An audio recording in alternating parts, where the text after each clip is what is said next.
What would you do if you discovered the person you loved most was hiding a secret that could shatter your world? For me, that question wasn't hypothetical.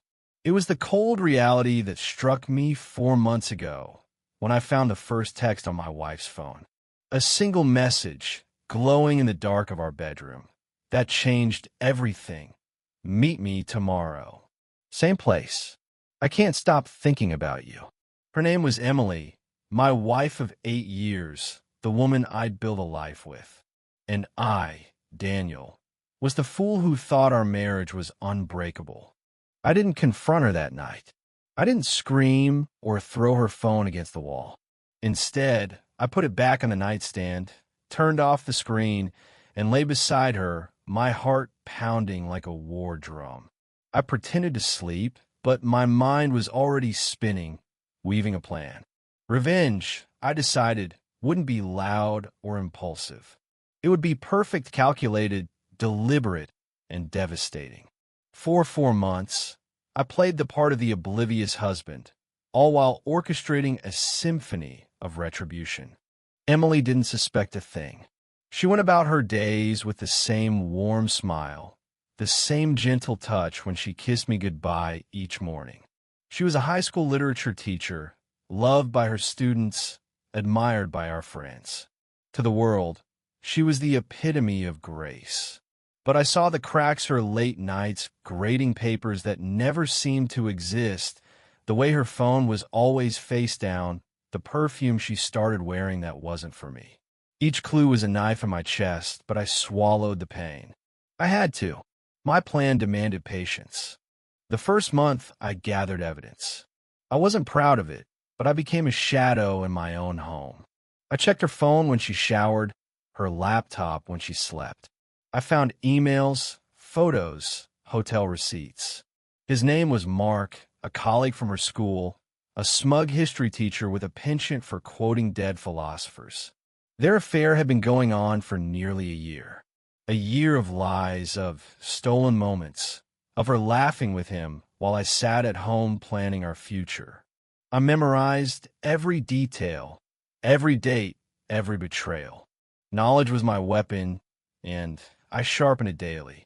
By the second month, I started laying the groundwork. I opened a separate bank account, siphoning small amounts from our joint saving sonidicible, sums that added up over time.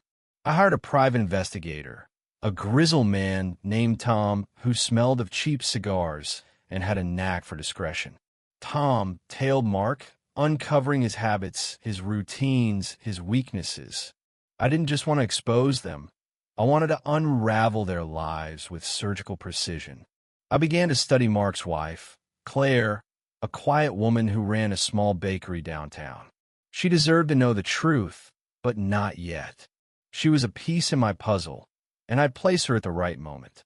The twist came in the third month when I met Sarah. She was a barista at the coffee shop I frequented, a young woman with sharp eyes and a quick wit.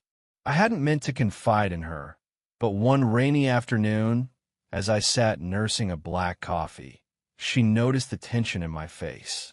"You look like you're carrying the world's secrets," she said, half joking. Maybe it was her kindness, or maybe I was just tired of holding it all in, but I told her everything. Not the plan, just the pain. Sarah listened, her eyes softening with empathy.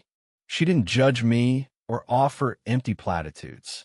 Instead, she shared her own story, a cheating ex, a broken heart, a vow to never let anyone dim her light again.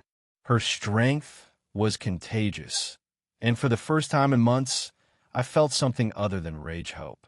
Sarah became my confidant, a lifeline in the storm. She didn't know about my revenge, but her presence reminded me of what I was fighting for, not just to punish Emily, but to reclaim my dignity.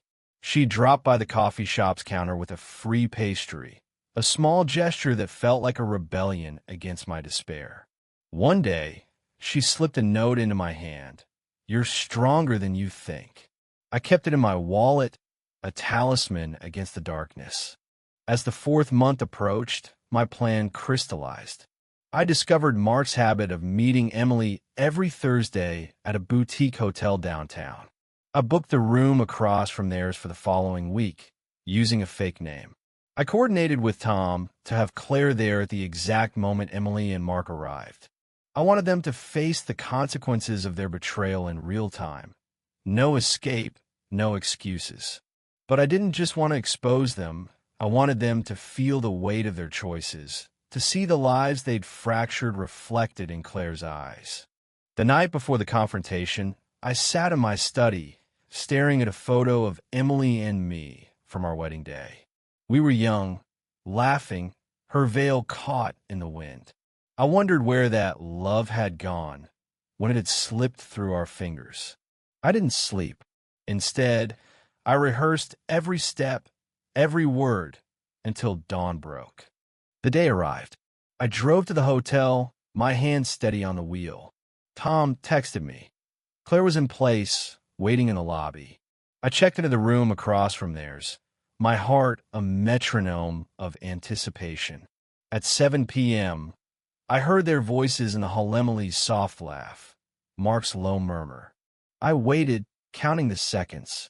Then a knock on their door. Claire's voice, trembling but firm.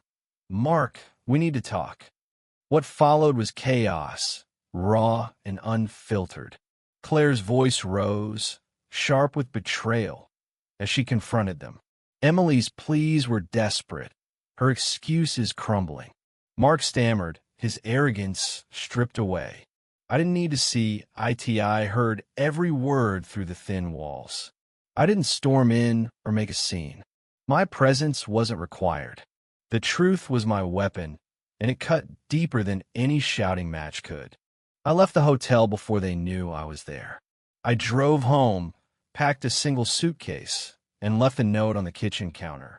I knew. For 4 months, I knew. I hope you find what you're looking for. I didn't sign it. I didn't need to. In the weeks that followed, I moved into a small apartment across town. Emily tried to call, to explain, but I didn't answer. Claire left Mark, and from what I heard, she rebuilt her life with a quiet strength that reminded me of Sarah. As for me, I started over. I kept going to the coffee shop, where Sarah's smile became a daily reminder that healing was possible. One evening, she asked me to stay after closing. We talked for hours about dreams, regrets, and second chances. She didn't fix me, no one could, but she showed me that revenge wasn't the end of my story. Looking back, I realized my perfect revenge wasn't the confrontation at the hotel. It wasn't even the pain I caused Emily and Mark. It was choosing to walk away, to rebuild, to find joy in small moments, a note in my wallet, a cup of coffee, a conversation that felt like home. Betrayal broke me, but it didn't define me. I did that myself.